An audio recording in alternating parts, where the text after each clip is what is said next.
All right, guys, good morning and welcome to Understanding DPA Title III and what that means to Nebraska businesses.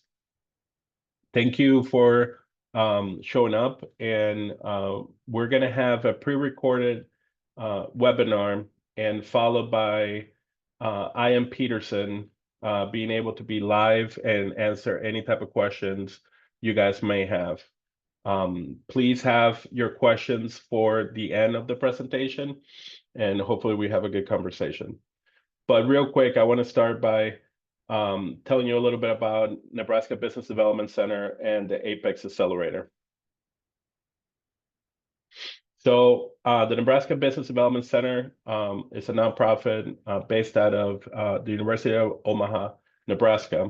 And we have a couple of different departments, the Small Business Development Center, the Apex Accelerator, the Innovation Technologies Department, and we also house SourceLink Nebraska. On the Apex Accelerator side, we help companies in Nebraska understand the process of government contracting, also access resources, help them prepare for bids, and help them explore the markets with some market research and other tools that we're able to provide completely free of charge, and for them to take advantage of and be able to enter the market. We have multiple consultants throughout the state covering different regions, and we'll be glad to help you, any company in the state, navigate government contracting. So for now, I'm going to turn it over to Ian to start our presentation on DPA Title III. Okay. Let's see here. And let me grab the video and we'll get rolling.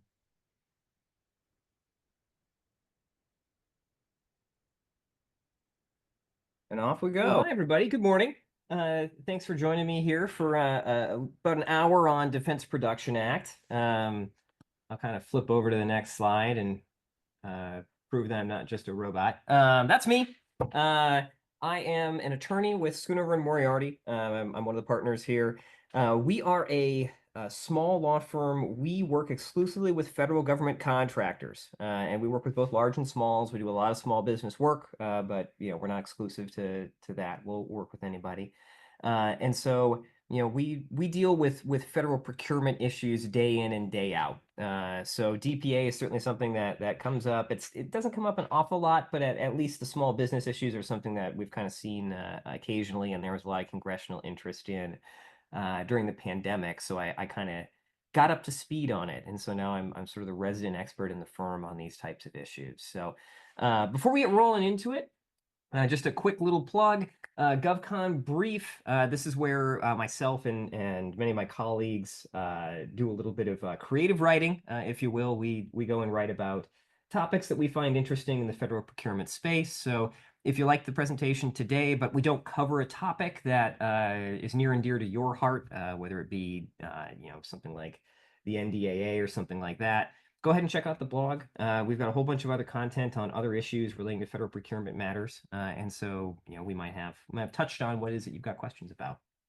But without further ado, let's kind of get into what we're going to be talking about today. So the Defense Production Act is several different kind of statutory requirements that all combine to get the government to the point that it can buy goods and services in the event of a national defense emergency.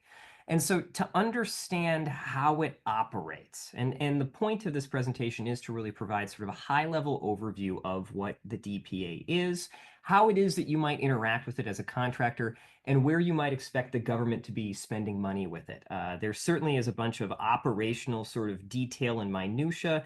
That's not really the point of this particular set of slides. The goal here really is to more give you kind of a high-level view of what it is that the DPA is and decide whether it's something that maybe warrants a little bit more investigation for your firm or whoever you are counseling. But to kind of go through this, what we're going to do is we're going to talk about the origin and purpose of the act. We're going to start by talking about where did it come from, why did Congress decide that there was a need for this, and what was it designed to do. From there, we're going to talk a little bit about what the structure of the DPA is. The statutory scheme is structured in a very specific way, and they work collaboratively together. These various titles are all operating in concert to try and all address a common issue, which is how can we use the federal government and money to motivate American industry to provide for national defense. That's essentially what we're going to be talking about. And once we kind of go through that structure, we're going to dive a little bit more in detail into some of the statutory provisions, and we'll touch on a regulation or two that have to do with the Title I authorities, the Title III authorities, and then we'll talk a little bit about Title VII. I'm going to really kind of keep that to just a discussion of small business concerns, because again, I know that a lot of the Apex clientele and probably people on this webinar are interested in how small businesses can interface with all of the DPA apparatus. So we'll touch on that a little bit as well. So the Defense Production Act, at a high level, what is it and why are we talking about it? Well, the origin of the Defense Production Act really comes from World War II. And what was going on in World War II is that there were a series of wartime laws that Congress had enacted that were designed to provide for maximum manufacturing capability out of the United States.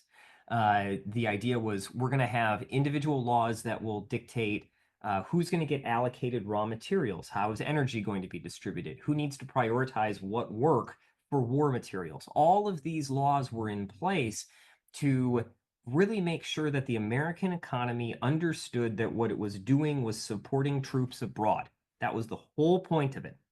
And in so doing, America becomes an industrial juggernaut. We built 30 plus aircraft carriers in the span of about 5 or 6 years, built thousands of tanks, thousands of fighter planes, thousands of bombers, you name it. We were supplying the free world with equipment and material. America's industry rose to the challenge. And part of the reason that it was able to succeed is because of all of these laws that allowed Congress and the president, through their designees, to direct what needed to happen. Well, spoiler alert, we won World War II. If you haven't been keeping up with history, that's what happened. So with America winning and being on the victorious side, there was this sort of larger belief that that was terrible. We don't need to do it again. And there were a couple things that happened here. The idea was, well, America now possesses a nuclear weapon, which really renders most conventional capabilities obsolete. I mean, that's really the end all be all of super weapons. So the prevailing thought was that, well, who would really get into a conflict when you know that you've got this sort of trump card hanging out there with respect to ultimate destructive capacity? In addition, all of the wartime laws that had been enacted during World War II had sunsets on them. So these laws would say, well, this will be in effect through X date. And all of those laws started to run up on those dates and then subsequently expire. So all of a sudden, the controls that Congress had been enacting to address all of these wartime supply issues started to fall away. And then because of that, the money dried up from the government. And so all of these industries that had gotten used to having a bunch of revenue and income coming from federal defense procurements go, well, we need to find new sources of revenue. So they all start pivoting back to civilian production. They wind down tooling for things like tanks, munitions, guns, all that. Excuse me. Largely because it just wasn't profitable anymore. The United States wasn't buying it. In fact, the United States felt that it had so much surplus, it didn't even know what to do with it. The problem for the United States is that very shortly thereafter, the Korean War comes back around, and what happens? The United States finds itself back in a new conventional conflict. That idea that nukes were going to basically make peace reign very quickly was dispelled. And now what the United States found was that it was having trouble motivating industry to be ready to rise to the new challenge of a new conflict abroad. And so it became very apparent for Congress that new legal controls were necessary to be able to motivate American industries in the way that all of the World War II wartime kind of cadre of laws had allowed them to control American manufacturing during World War II. To show you how fast this happens, we have the end of World War II in 1945, and by 1950 we are back in Korea. So it's about a 5 to 6 year span. That's all the more that it took for industry to start pivoting back to non-defense when all of the money dried up. And so this was sort of another lesson to the United States and to Congress that, well, if we aren't buying this stuff, it is not going to take long for industries to pivot and go, well, if there's no money there, we're going to go back to, manufacturing dishwashers and cars and, any number of household items that consumers are more interested in buying other than Sherman tanks.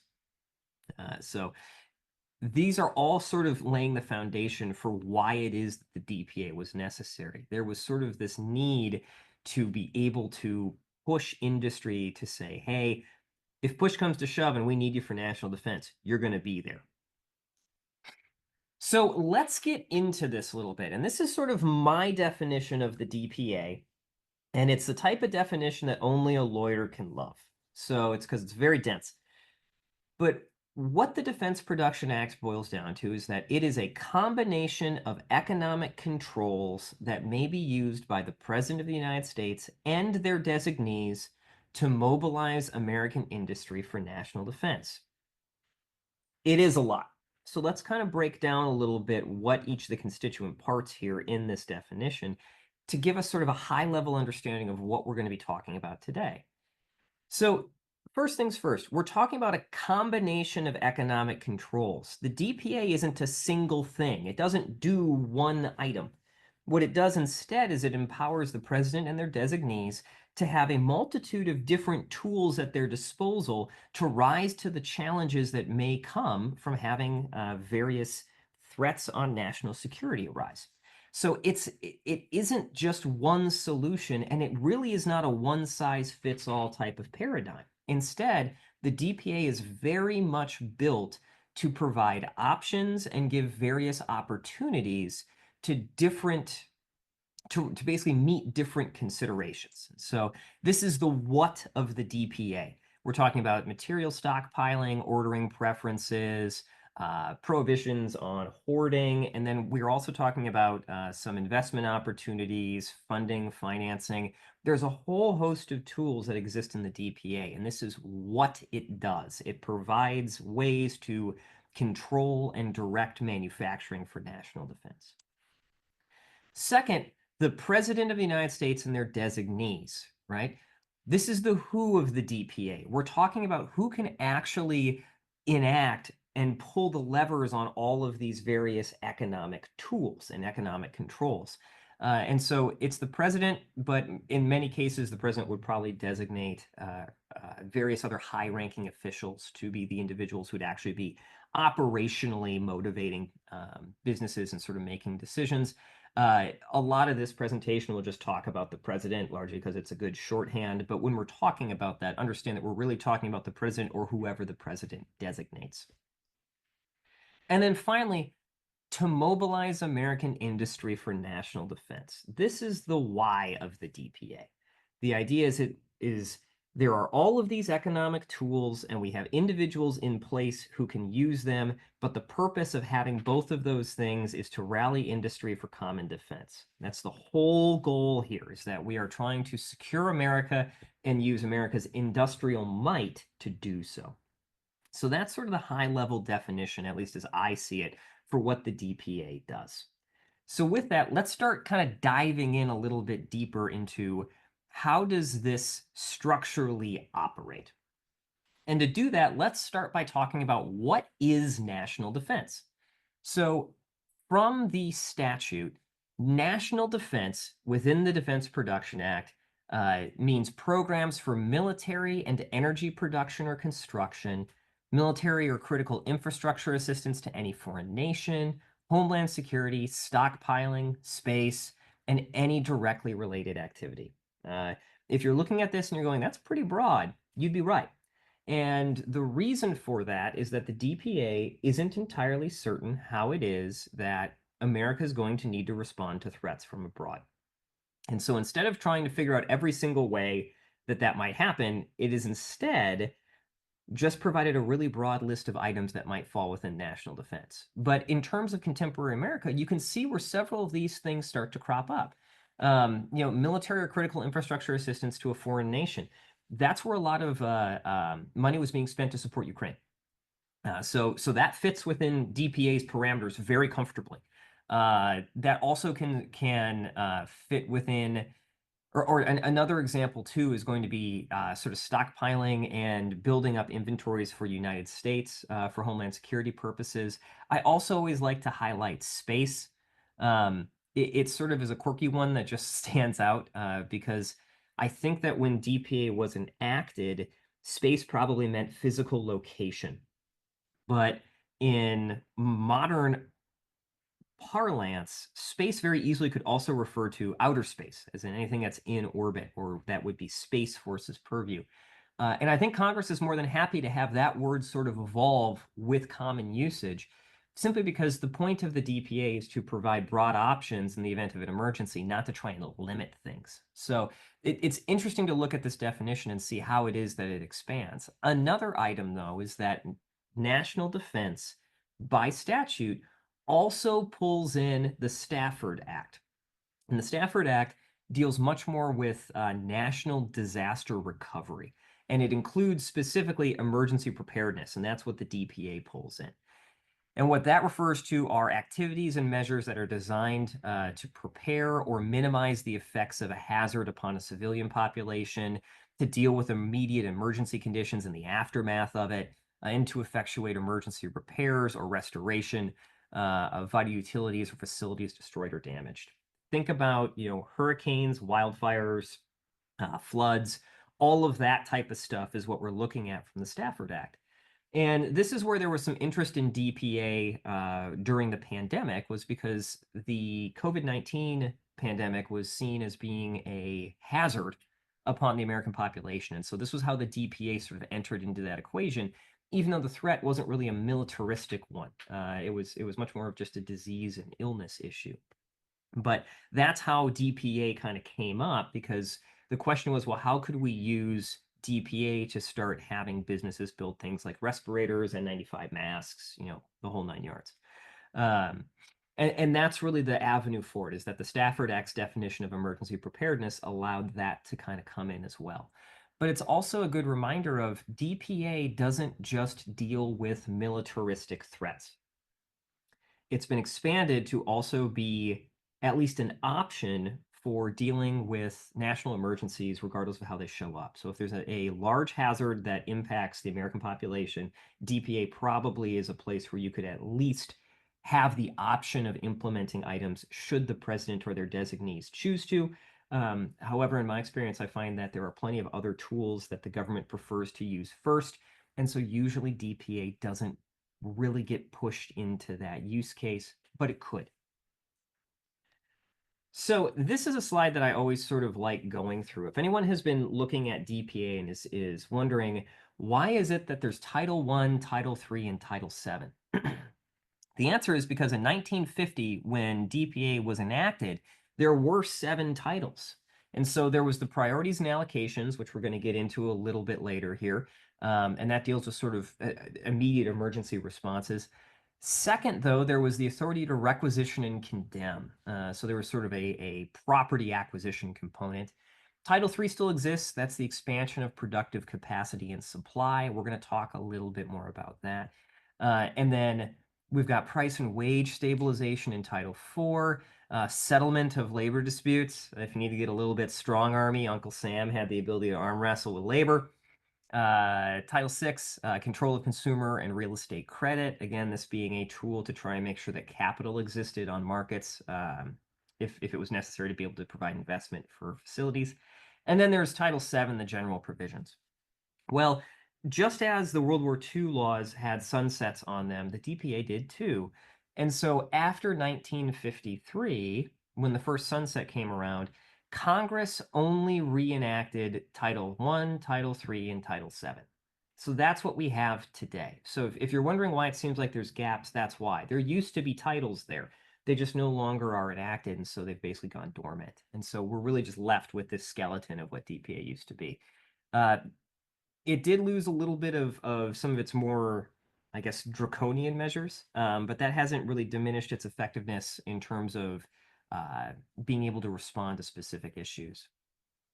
One of the things to talk about at this point in time, too, is the fact that we're going to talk about Title I, and the reason why we're going to talk about Title I is that Title I informs purchasing for Title III.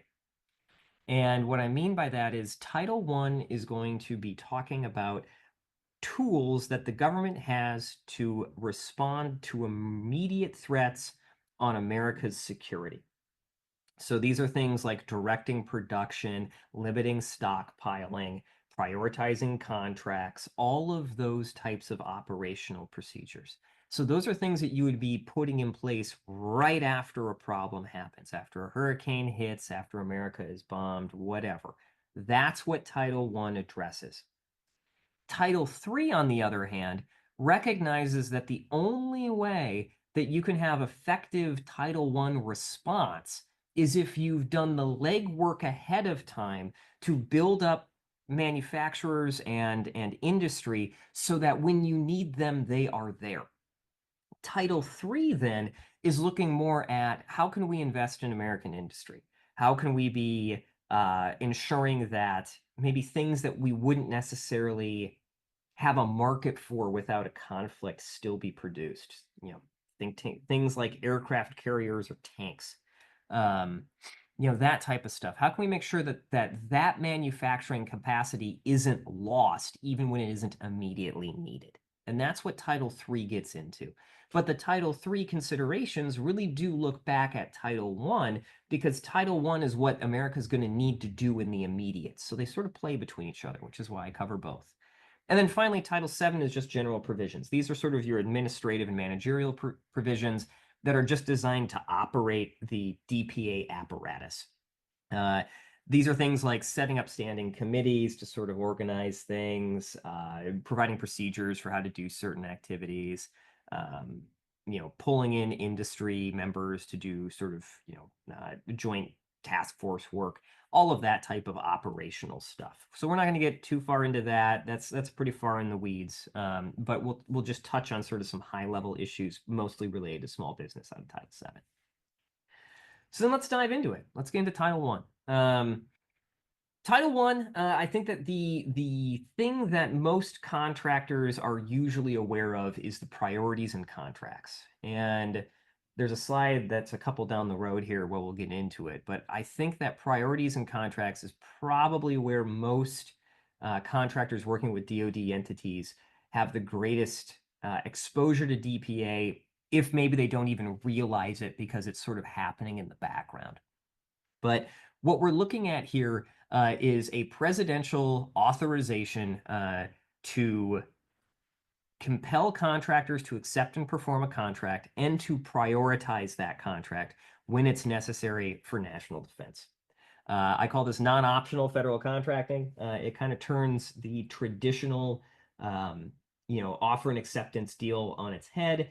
But the idea is if there is an immediate need and America is under threat or under attack, it needs its industry to be ready to respond immediately to produce whatever it is that America needs to fight whatever that hazard or attack might be. And so this is the authority to tell contractors, you're going to accept Uncle Sam's contracts and you're going to perform them and you're going to prioritize them. We'll pay you for it, but you're going to do it. That's really what this looks at. And so it's something that is out there. There's a couple examples of how this has been used, and we'll go into it. I don't see it used an awful lot, particularly on smaller procurements. Usually it's sort of the showstoppery type deals. But it is nevertheless the law, and it is a tool that the president could use.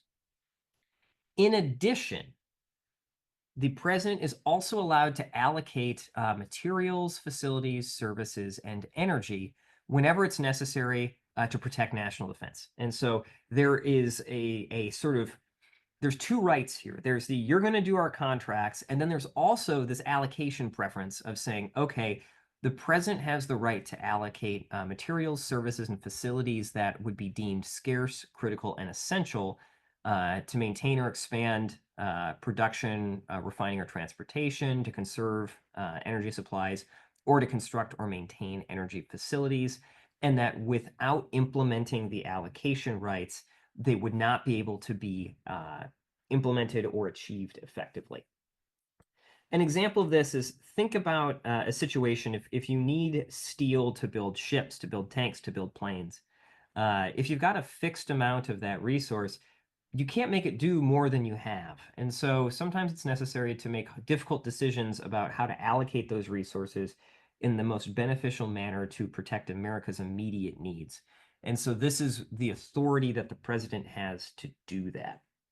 Now, I alluded that this might be an area where a lot of contractors are interacting with the DPA Title I procedures without really realizing it. And it's because FAR 52-211-14 incorporates ordering procedures and priorities into contracts and solicitations, right? What's happened is that the Department of Commerce has delegated authority for developing regulations to handle the operational considerations of DPA contract prioritization. So that includes prioritization procedures, order acceptance and expectations. There is a right to be able to decline, but there's some conditions on that. Resource allocations and compliance. So if you really want to dig into the nitty-gritty of how is it operationally that DPA Title I authorities would be used, that's where you'd be looking. Department of Commerce has the delegated authority to deal with that. The way that a lot of authorities come up for federal contractors is that the DPA regulations establish two levels of priority. There's DO, and all DO orders have equal priority to each other and take preference over unrated orders. And then there's DX. And so all DX orders have equal priority with each other, but they take preference over both DO and unrated orders.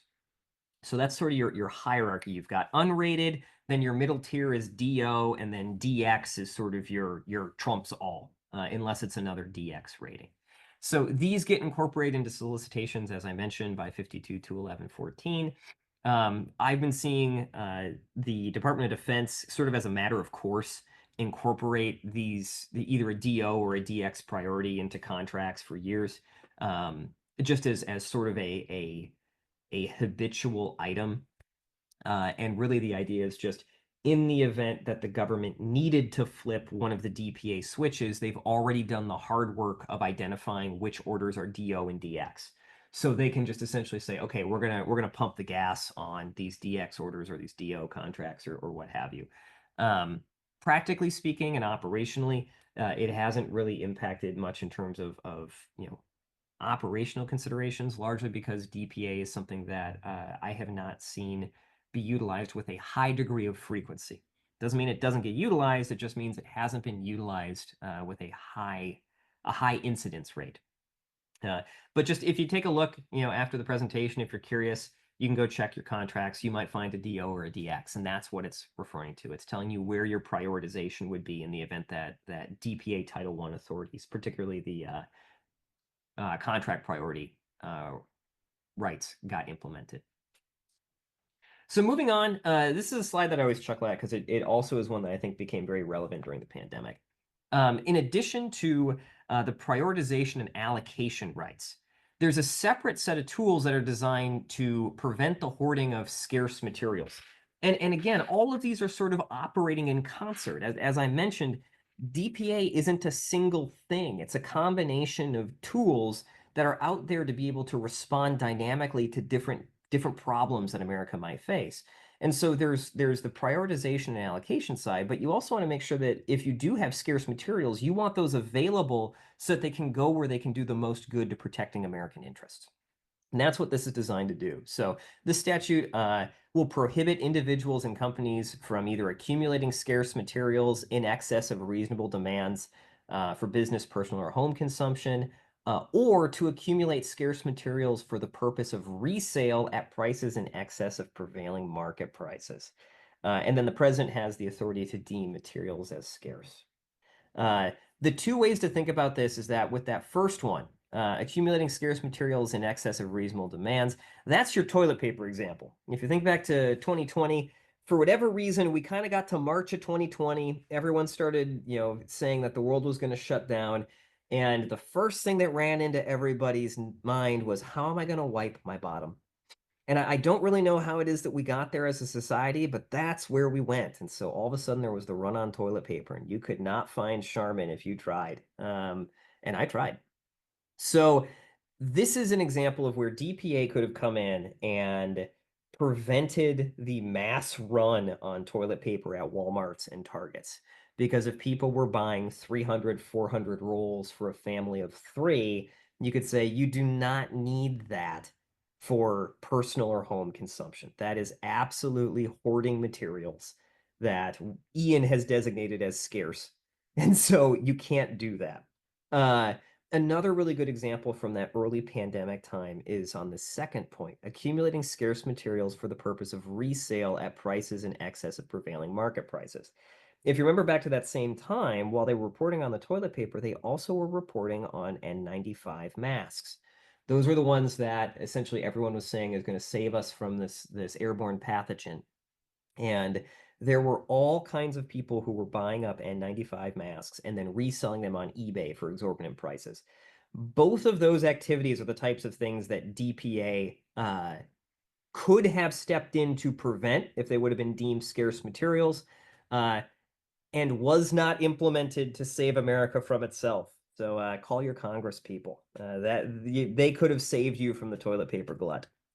But those are just kind of two, close to home examples of how this can happen. Of course, DPA is more concerned with things like steel, aluminum, titanium, that type of stuff. But I always think that the close to home examples are a little bit funnier. So strengthening domestic capability. This is under the Title I authorities, but it kind of is a bleed between Title I and Title III. And we'll kind of bridge the gap a couple times with this, because Title I starts to kind of bleed into Title III, and then we'll just keep talking about Title III. But what this provision does is it empowers the president to take, air quotes, appropriate action to ensure that the following are available from reliable sources to respond to national emergencies. And so you've got critical components, critical technology items, essential materials, and industrial resources. I would challenge you to find something that you couldn't fit into one of those four categories. And again, this is an example of how it is that DPA is sort of intentionally broad. The idea is that the president and Congress want to be able to pull in as many items as possible, should they need to, so that they have ability to essentially strengthen domestic capability and take appropriate action should it be necessary. So what does appropriate action include? Well, that's going to include restricting contract competition to reliable or domestic sources, stockpiling critical components, and developing substitutes for critical items. On two of those, I think that they're worth talking about. Restricting competition to reliable or domestic sources. That doesn't mean that DPA is going to be using the small business set-aside procedures or anything like that. What that's talking about is saying, oh no, if America's back is against the wall, you can restrict competition to either people who you have a reasonable expectation of being able to deliver, that is sort of your contracting A team, if you will, or to just domestic sources. So if you think about the Competition and Contracting Act, which I think we're all sort of familiar with, whether we realize it or not, which is the sort of fundamental statutory scheme that sets up the federal contracting environment that we currently know, DPA is talking about a different type of openness, right? Those are not talking the same thing. DPA is saying, oh no, if we are at a point where we really need to defend ourselves, we are going to be bringing forth the people who we know can deliver. On top of it, the stockpiling consideration. This is one that I joke about. It's not okay for you to stockpile as a consumer, but it's okay if Uncle Sam does it. And so it's a little bit of sort of that double standard that exists sometimes with the federal government. But in this case, really what the idea is, well, if there's items that we know are going to be important potentially during a conflict, America wants to make sure that it has enough of them on hand that it can provide reasonably for national defense. So things like the national helium supply, things like that kind of fall into that stockpiling consideration. And then developing substitutes for critical items. This is probably one of the areas where I think Title III starts to become one of the more interesting options because there are items that the government is actively interested in finding substitutes for and has been working through sort of the funding process to do so. And we'll talk about that a little bit more in the Title III environment. But these are all sort of things where what we're talking about is forward-looking. We're saying, well, if we're going to have these Title I authorities where we're saying, you're going to contract with us, you're going to do it now, you're going to prioritize these orders, we need to do the legwork to make sure that they have the materials and they have the capabilities on the front end so that when we need them, they're there. As I mentioned, spoiler, this is a sort of a preview to Article 3. I kind of already hit that one. I've beaten that proverbial horse to death at this point. So we'll move forward to the small business side. In addition to the strengthening of domestic capacity, there's also a sort of modernization of small business suppliers.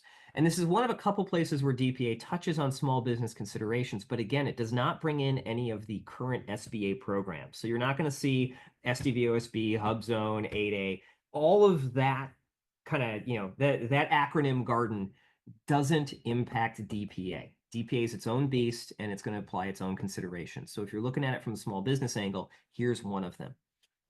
There is a strong preference for small business subcontractors and suppliers when using DPA authorities. And then there's special consideration that's given to small businesses in areas of high unemployment or a demonstrated pattern of economic decline. There's 2 points to this that I think are important. First, that strong preference. Look at where it's saying that preference is. It's for suppliers and for subcontractors, right? And this, I think, is an important point to point out for DPA thinking. DPA Title I anticipates that there's an immediate emergency that the United States needs to respond to.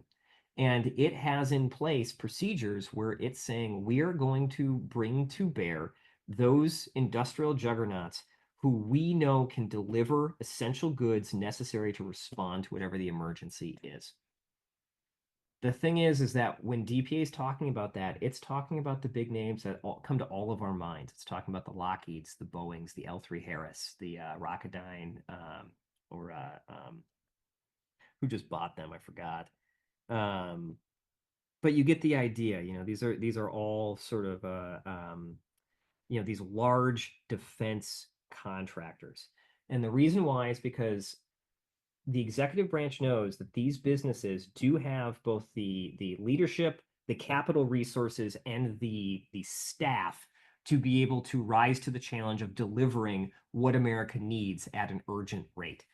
And so what the DPA expects is that for Title I, it's looking at small businesses, but it's anticipating that their role is going to be in supplying these industries so that whoever's going to be building those massive machines, your bombers, your Ford class aircraft carriers, your Arleigh Burke class destroyers, all of those people are supported with suppliers down the chain who may be small businesses who are essential for getting specific materials to them, but who aren't leading the charge. And I want to kind of hammer that home. Title III is not necessarily sympathetic to small businesses. It recognizes the role that they're going to play, but this doesn't mean that it's a place where it's fertile ground for small businesses to take root. And then second, the special consideration, when you see high unemployment and demonstrated pattern of economic decline, if your mind goes to HubZone, I totally get why. That's reasonable. Because that's essentially what the HubZone program is designed and structured to do. However, this isn't directly implicating HubZone. So don't think SBA HubZone with this. It's a similar consideration. It's not an integration of the full program. And then finally, modernization of small business suppliers. One place where the DPA does look to small businesses and kind of have a little bit of sympathy is when it comes to modernizing what their capabilities are. And so in Title I, what you find is that there is an authority to have Title III funds used to guarantee purchases of manufacturing equipment for small business purposes. But the instance in which you can do that is when the proposals that get submitted for Title III from small businesses get a strong preference, provided that it has the support of the agency that will provide the guarantee, that there's a demonstrated arrangement where there's going to be an effective use of the advanced manufacturing equipment, and then this is my favorite, that then all of the Title III requirements are otherwise met. And this is sort of one of those classic bureaucratic quagmires. We're saying, well, we understand that small businesses may need a little bit more help, but we're going to make sure that it's a lot more paperwork and hoops to jump through to get that help to them, which I'm sure many small businesses can sympathize with, where it's like, well, it's great that there's this program for me, but you make it twice as hard and I don't have the administrative staff to deal with it. That's kind of how this one works out. You can get the strong preference, but in order to do that, you need to comply with everything that Title III already requires, and then some.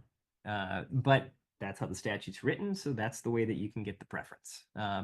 So again, I know I've been a little bit down on small business involvement on Title III operations. This is a place where there is sort of a little bit of love shown to the small business community. But again, it's sort of in this idea of we're going to build up the capability, but we're going to build up the capability with the expectation that the small businesses are going to be the supplier stream for the larger businesses. So what are some examples of Title I projects? Integrated ballistic missile defense system, B-2 bomber, the Air Force One refresh that seemed to just be in contracting purgatory and constantly delayed is another one. The MRAP vehicles, that's the mine-resistant ambush-protected vehicles that came about during the War on Terror with the rise of IEDs. Those were another one that were a Title I and had some priority going on. And then FEMA's response to electrotransmission system issues in Puerto Rico, and then also the prioritization of natural gas in 2001 to avoid California blackouts. Those are instances where sort of more of those Stafford Act ideas come through. It's not so much an external militaristic threat. It's really a response to a national emergency, but DPA still gets kind of pushed into place because that's where some funding is available, and so they use that to prioritize recovery operations. So it is one where DPA Title I can get used in some of that recovery work, but this is sort of the high level of what's there, and I'll tell you, this list comes from an actual Congressional Research Service report. So this is sort of what Congress understands as being sort of the paradigmatic example of Title I projects. So with that, let's transition to Title III. So as I mentioned, Title I is all about immediate responses. Title III is about building up the capabilities so that industry is ready to respond when it needs to, right? So that's how these two things sort of jive with one another. So one of the first ones, the president may authorize agencies to guarantee loans by private institutions to support production capabilities that support national defense. So this is the Loan Guarantee Authority. These loan guarantees are available for contractors, subcontractors, providers of critical infrastructure, and other persons. Again, I would challenge you to identify a business or individual who can't fit within one of those four items. It almost might have been easier to just say everyone, but those are the four general categories that DPA uses to describe who's eligible for these things. And the loan guarantee is going to be the government guaranteeing private institutions providing lending. That's the way it's going to work. There are a couple limits on this. The Loan Guarantee Authority can't be used primarily to avert bankruptcy unless that bankruptcy would have a direct and substantial adverse impact on defense production, and a justification for that action is provided to congressional committees. The idea here is, let's say that you have a fledgling aircraft manufacturer who's had a lot of bad press due to spacecraft issues and maybe some door plugs that weren't fully installed, whose name rhymes with rowing. And you're looking at it and you're going, wow, that business produces a lot of aircraft that the Air Force and the Navy use, like F-15s, F-18s, and losing those manufacturing capabilities would really be a detriment to America's ability to project force across the world. So just because there was a slew of bad decisions and, kind of poor internal quality control, maybe we could still guarantee loans to avert a bankruptcy under DPA simply because they're so critical to providing national defense. So, what is a rule if it doesn't have a good exception? The Loan Guarantee Authority is one that has that exception built into it. If you're a large aerospace or defense contractor, you might get bailed out, is basically the way I can put it. But it's definitely one where there is that right if you're out there. I will say that again, for small businesses, this is one that sort of disappointingly size matters. Really, the place where I'm going to see that loan guarantee come through to avert a bankruptcy is going to be if you really have an established presence and something just goes really sideways. But that right is there. We're going to run through just sort of what some of the presidential determination would need to say to authorize the loan authority. And we're going to kind of breeze through it pretty quick. There's some phrases that you're going to start seeing are very common. They come up in almost every single one of these DPA Title III requirements. I'll flag those as we go. But first, you're going to need a determination that the loan supports production or supply that's essential for national defense. That makes sense. That absent the guarantee, sufficient credit isn't available. So, this isn't something where the government's just going to guarantee things willy-nilly. There has to be some demonstration that without the guarantee, no one's going to supply enough money or accept the risk to do this. The loan is an effective, expedient, and practical alternative. That's one of the phrases that you're going to start seeing come up a lot. It's essentially a shorthand for saying, this is the best choice and makes sense. That's essentially what that's trying to get at. It's the gut check of saying this is a good move with taxpayer dollars. There's a reasonable expectation of repayment based on earning power. Again, always glad to see that the government is thinking about whether or not it's going to get paid back. Thanks. Interest on the loan is deemed reasonable. Again, this is important because a private institution is going to be the one who's going to be providing the loan, but the government's going to be guaranteeing it. So confirming that the interest rate is reasonable is going to be an important step. Whatever the loan agreement is, it has provisions that can't be waived without consent of a federal fiscal agent. So again, the government wants to make sure that, like any guarantor, it's not having the terms of the deal modified without its knowledge. And then finally, the loan applicant provides assurance of repayment. And then there's got to be some type of skin in the game. Maybe it's 20% bond, maybe collateral, maybe there's insurance, what have you. It can take different forms. But there has to be something there where, there's kind of skin in the game for whoever's going to get the guarantee. Kind of putting a bow on the loan guarantee side. Is there a shortcut on the determination requirement? The answer is yep. If Congress or the president declares a national emergency, you don't need to be writing down a whole bunch of authorizations for why it is that you need to guarantee loans. So that helps. And then finally, there is also sort of a threshold where the government isn't going to need to be going through the whole determination rigmarole. If there's an aggregate of $50 million or less of a shortfall, you don't have to notify congressional committees that you're doing a whole bunch of spending. What this means, and this kind of gets into a larger operational consideration of DPA. One of the ways that DPA operates is that the president and their designees go through and they identify areas where there are shortfalls in production, right? These are areas where American industry isn't able to rise to the anticipated needs of American industry to supply usually critical components. And you'll see some of what these things are, but one of them is like I think it's K-band gallium nitrate monolithic circuits. I've done this presentation enough times to be able to rattle that one almost off completely, but I don't quite have it nailed yet. We'll get there one day.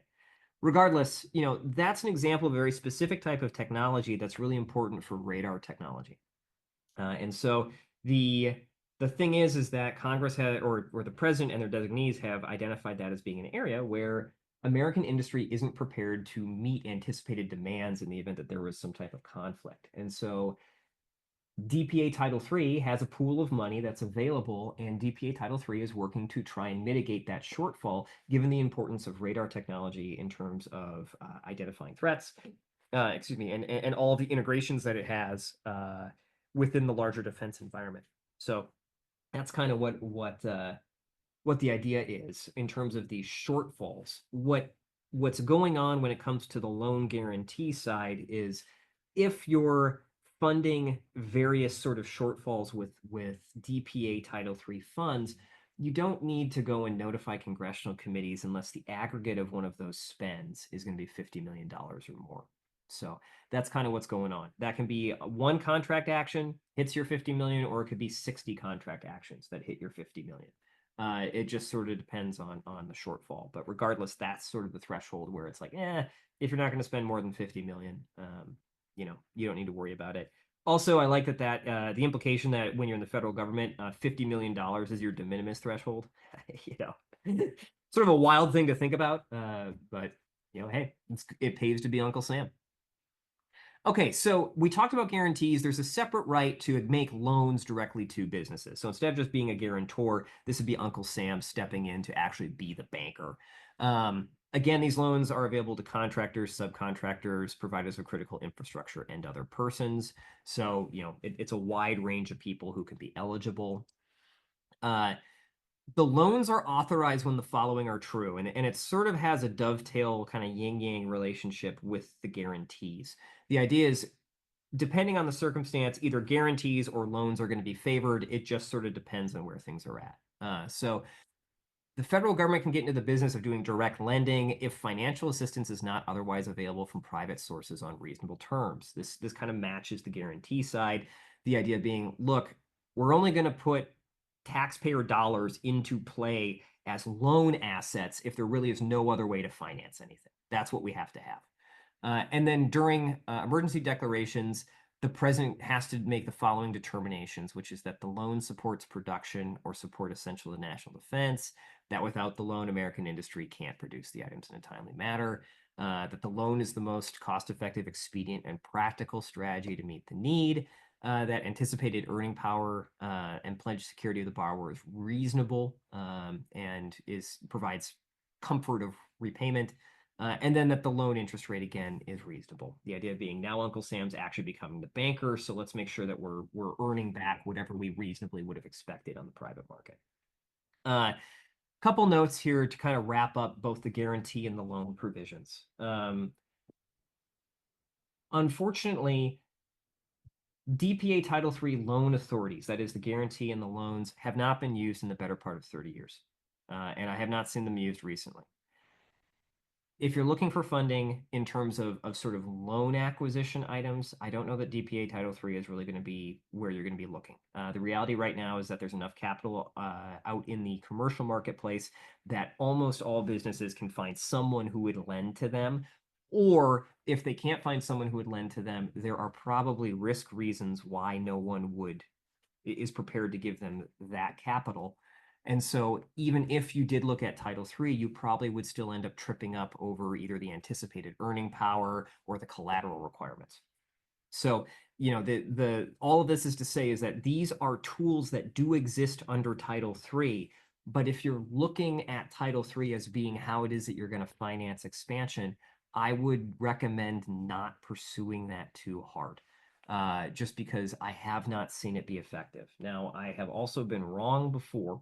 So, if you're looking at it and you've already got kind of deals lined up, totally fine. Again, these are things that the government is authorized to do. But just given how much capital is currently floating around on private markets, they just haven't been used. So, to be kind of the bearer of bad news, I know sometimes people go to this presentation and leave thinking that the government might be able to loan them money. And practically speaking, it just doesn't happen that way. Okay, other presidential actions authorized. This is going to be a series of slides. DPA Title III sort of just has this catch-all provision of like, here's a bunch of other stuff that you can do if you need to. These are broad authorizations.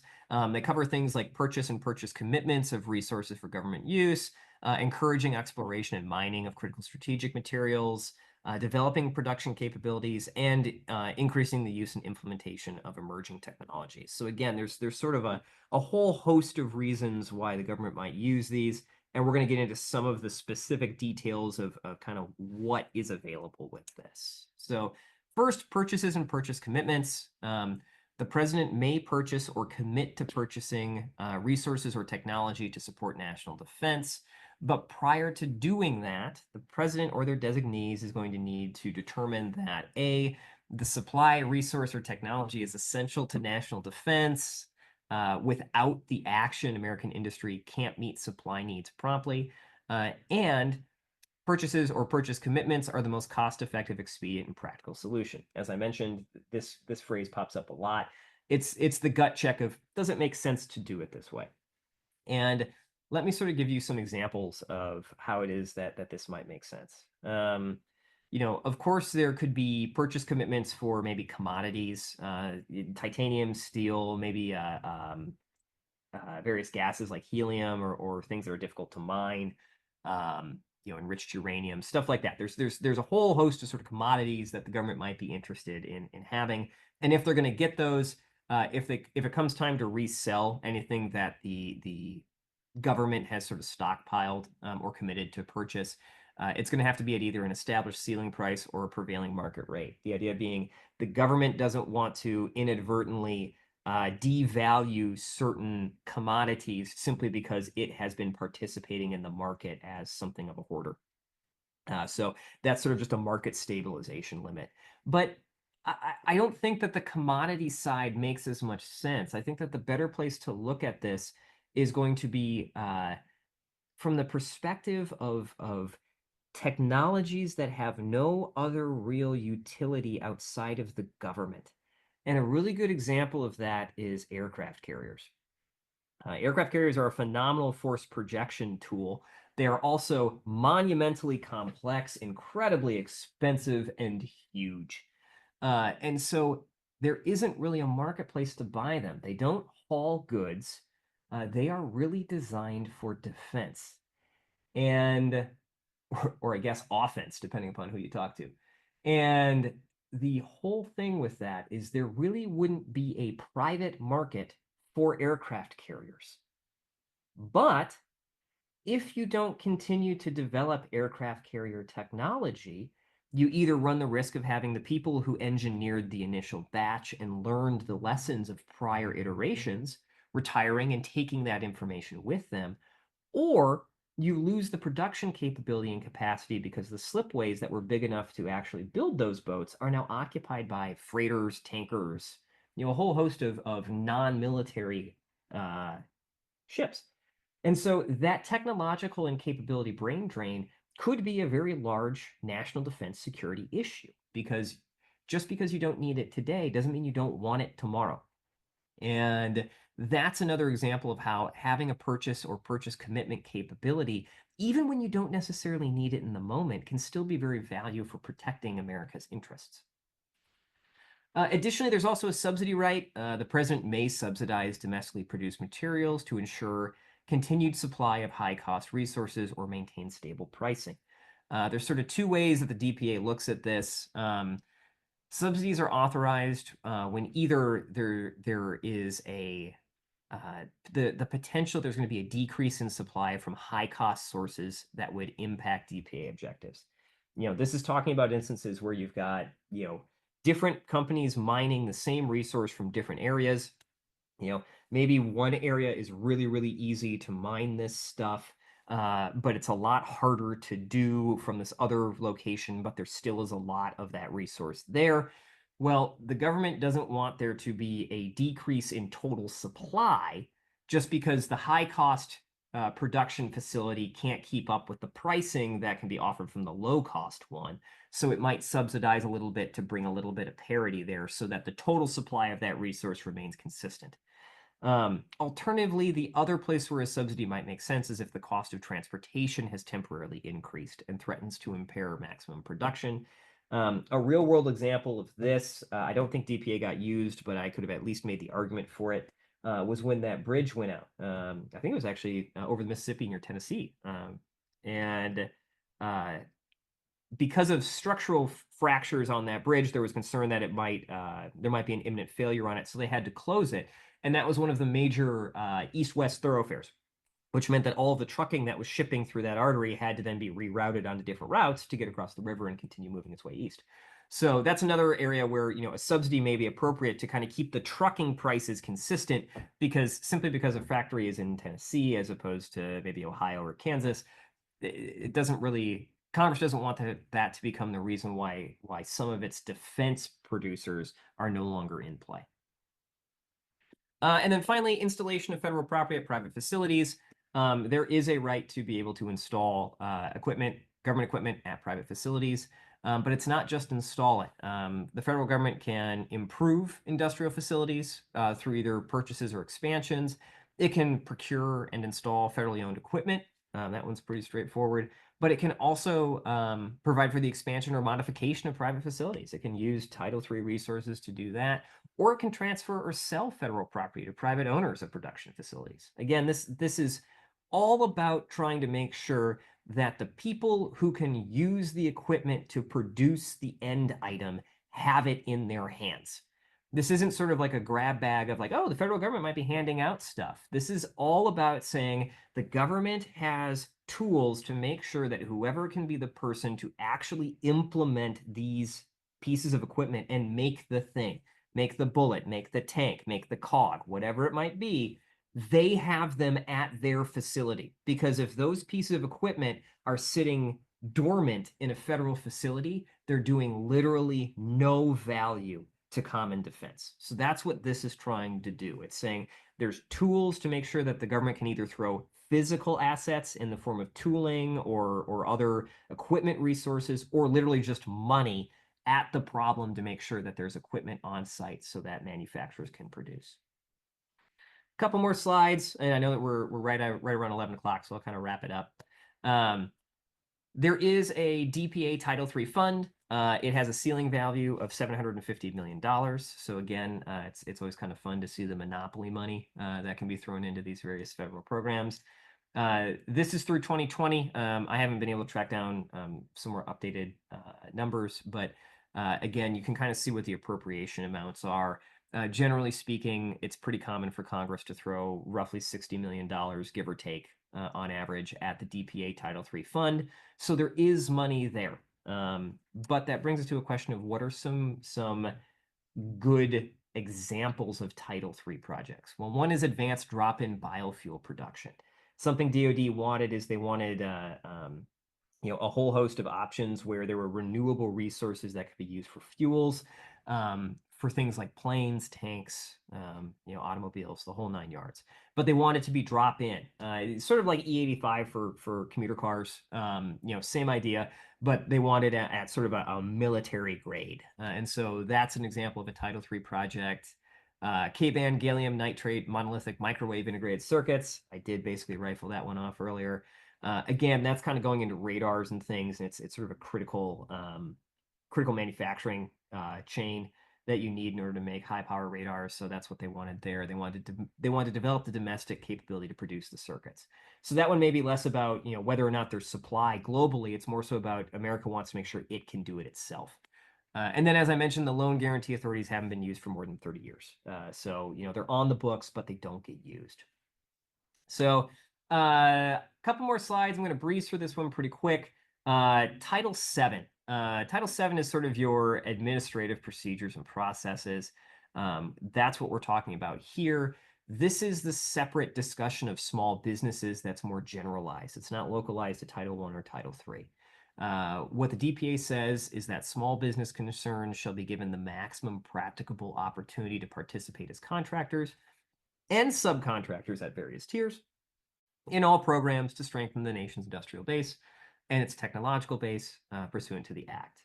Again, this is the first time that you see small businesses being discussed as both contractors and subcontractors. So while DPA and Title I may be sort of looking at them and saying, you guys are going to be subcontractors, there is sort of a separate recognition that there may be a place for small businesses in some procurements.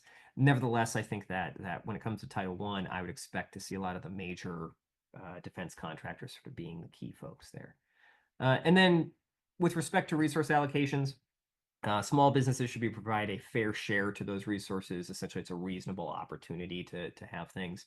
And what that means is that if you have resource allocations, that is, the president is designating who's going to get what of a resource, small businesses should get a proportional share that's commensurate with what they were receiving of that resource before whatever the emergency arose. So on the next couple minutes, I'm just going to briefly breeze through kind of how you interact with Title III. The Defense Production Act Title III Office, very aptly named. This is who you would want to start interfacing with if you're more interested in getting into DPA. They're responsible for administering Title III and opportunities and identifying things to mitigate critical shortcomings, there's sort of two principal interface options. There's either request for information, which seek information from industry regarding capabilities in specific areas. And then those requests for information guide the development of future funding. And then there's funding opportunity announcements. These are areas where DPA is announcing that it intends to spend funds to try and build up production in shortfall areas. In terms of how this process works, I've got kind of a brief flow chart here. The Title III office would be able to walk you even further through this, but just kind of high level, here's what you're looking at. DPA Title III allocations take time to develop, and they're based on actual shortfalls in American industrial capacity. So Executive Order 14017 instructed government departments and agencies to assess risk associated with shortfalls. And then there's an increasing emphasis on supply chain resiliency. That sort of has come about in the wake of the COVID experience, finding that when you've got, maybe one or two businesses that are providing choke points in logistics, that can be very, very dangerous in the event that they can't supply something. So the way the process works is that DPA Title III office will identify a shortfall. They will coordinate with stakeholders to try and figure out what they want to do about it. They will authorize some type of spend and then actually appropriate the money. And then they will go through the acquisition process, ultimately ending up at execution. So that's sort of the 6 steps, at least that the Title III office has announced. The final thing I'll leave you with is just a list of current and recent presidential determinations of where there are shortfalls. These are the domestic shortfalls, and then what the limits on spending are. Again, I haven't had a chance to update this since the spring of 2023, but you kind of get the idea of some of these things. Some of them are very general, and the take home that I would have for DPA Title III is for small businesses. If you offer the thing that the government wants, for example, you are in a position to support sonar buoy production. Awesome. DPA Title III might be a really, really good option for you. You might fit that niche, and there might be money there that you can make. More generally speaking, though, if you aren't in that area, the government isn't looking for what you have.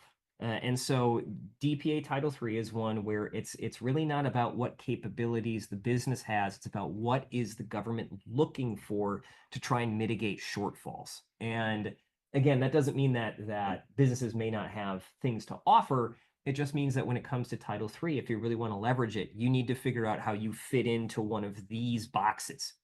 That's what's going to get the government excited. So with that, I know I ran a little bit over, but that's sort of the high level of the DPA. Well, everyone, that's the presentation there. If there's any quick questions, I'm happy to answer them. Otherwise, I very much appreciate everyone coming today.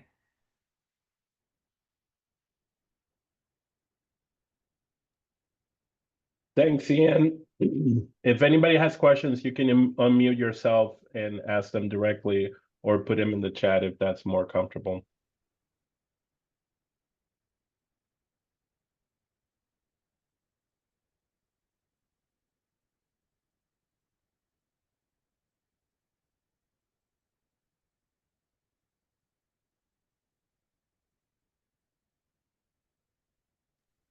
I have a quick question. Sure. So just as we're looking through proposals, that are potential for our project and how they relate to government contracting, is there a good way? I know you mentioned some different abbreviations and things, but these protection acts seem to be like unexpected. Is there a way to get into a group that looks to have equipment available for these? I mean, it seems kind of like a FEMA thing maybe, but is there one branch or another that you would advise speaking to become sort of a part of these programs? Yeah. So if you're interested in getting into DPA Title III, my recommendation is to interface with the Title III office, and they've got a website, and it's in classic government fashion, it's not the most user friendly out there. But there's individual subcommands that are responsible for handling very specific items of DPA Title III, and there's at least contact information there. And so if you want to get into the Title III world, or just more generally the Defense Production Act world, that's probably the avenue that I'd pursue. I will tell you that personally, I haven't had an occasion to interact with very many of those individuals at all, so I don't know who would be best positioned to talk to in that office. I think it probably would depend on what type of services or supplies you wanted to provide to the government.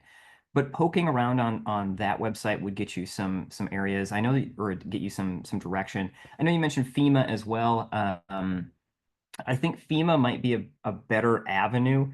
FEMA with the integration of the Stafford Act into DPA, you can have some FEMA interaction through DPA purchases. The thing about it is that I think if you're interested in pursuing some of the FEMA stuff, FEMA sets up a lot of sort of blanket purchase order type things that are designed to be sort of standing contracts that would respond to anticipated natural disaster emergencies. So like ahead of hurricane season or ahead of forest fire season or something like that, FEMA or USDA or whomever will set up different contracts that are designed to respond to those types of domestic emergencies. And so if you're looking to get into that marketplace, I'd actually be looking more at SAM for more just kind of some of those larger IDIQ type procurements than I would DPA. Again, the challenge with DPA, as you mentioned, is that it is something where it depends on what America's immediate needs are and where it's trying to develop basically it's where it's trying to bolster its production of specific things. So if you offer those, it's great. If not, it can be sort of hit or miss. Okay.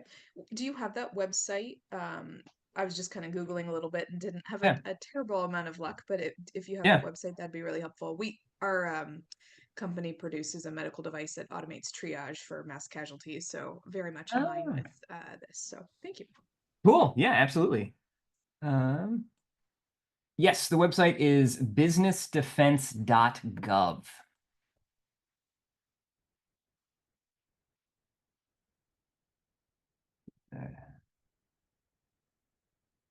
Sure, that gets me there. I have to spell it with fewer than 3 S's in business. That's what the trouble was. That should get you there. It's run by the Industrial Based Policy Office. So Perfect. Thank you so much. I'm afraid I have to drop, but this was extremely useful. Thank you so much. great. Thank you, Jessica. Anybody Yeah. else have any questions? This may be hi, this is Kimberly Shirk from Huffman Engineering. Thank you so much for the time. And I'm not sure if this is a question for Ian or for Carlos. This is more a question about Nebraska specific opportunities that you're seeing, the landscape that you're seeing kind of in the Midwest, and maybe not Nebraska specifically, but just in the Midwest, and kind of what you guys are seeing just kind of in this climate. Are you seeing, obviously, with the tariff climate, with the climate of kind of made in America, things coming back? What are you all seeing? Are you seeing an uptick in, or are you predicting, as much as anyone can predicting an uptick in things coming back here in terms of manufacturing? Are people looking at these opportunities, which sometimes can be a barrier to entry for small businesses in the past? Are they looking at them with a different lens? I'm just curious about your take on this. Yeah, Yeah, Carlos, you want to take that one to start with? I have my own thoughts, but I think you lead off. no, well, we're seeing a slight slowdown in the defense side, but I'll invite any of my colleagues that have a little bit more experience to kind of chime in of what they're seeing. But on my side, for the Nebraska side, there's a couple of projects coming down the pipe that might kind of increase jobs in the area, but we're still on a wait and see what it looks like in the near future with all the changes and all the tariffs. It's been hard to keep up. But if any of my colleagues have something to add, please do. If not, Ian, you can go ahead. I was giving people space to see if they want to jump in. I think that that's the type of question that if I had the crystal ball and could answer it, I probably could retire tomorrow. But my sense of it here is that DPA is a very specialized type of procurement approach. And one of the things about it is that because it's a specialized and unique type of procurement strategy, it's one that I think is going to be underutilized for the foreseeable future. And the reason why is because I think that there's enough upheaval in Washington with the administration's changes that it's making to the federal apparatus, that even the just sort of run-of-the-mill, air quotes, standard procurement approaches, the sam.gov type stuff, is going to be complicated by tariffs and questions about how do we price this, what's it going to do to availability, what's supply chain. That I think that what's likely to happen is that things like DPA or some of these other sort of very unique programs will kind of fly under the radar because they won't be the squeakiest wheels. And the government apparatus already was sort of underutilizing them, and I don't see that being very likely to change. In terms of what specific tariff impacts will be, I mean, I think that is the big old question mark right now. I'll say that the past couple days I've been doing a lot of research on what recovery options could be for people who have existing contracts who need to get supplies. I mean, there's a whole host of things that are wrapped up in it. I think the long and the short of it is that there's going to be a lot of wait and see. But I think that in any environment where there is an increase in risk, which is certainly right now, there is always a commensurate slowdown in procurement. And I think it sounds like, Carlos, it sounds like you've seen that, and I'm not surprised to hear that that's what's been going on. Anecdotally, that's kind of what I have been seeing as well. I have my experience, or at least from my vantage point, it looks like when the administration came in and started looking at FAR provisions and wanting to review solicitations and things like that, a lot of government spending that was maybe on the precipice of getting rolled out got delayed, and now there's a lot of internal agency machinations going on about trying to figure out whether it's ready to come forth again or not. But Thank you so much. Yeah, real, of course, everybody wants a crystal ball right now. So yeah. thank Yeah. you. Just appreciate your lens on that very much. Yeah, absolutely. Hey, Ian, we had another question. What agencies assesses shortfalls in the industrial capacity? So what it's going to be is they're going to be presidential determinations, actually. So it's going to be the executive branch that's going to come out and say, okay, the president's determined that there's a shortfall in this, and then what it's going to do is it's going to fall on DPA Title III, which is a DoD sub-agency, and they're going to start figuring out how it is to try and get money out there to address the shortfall. Thank you. Mm-hmm. Any other questions?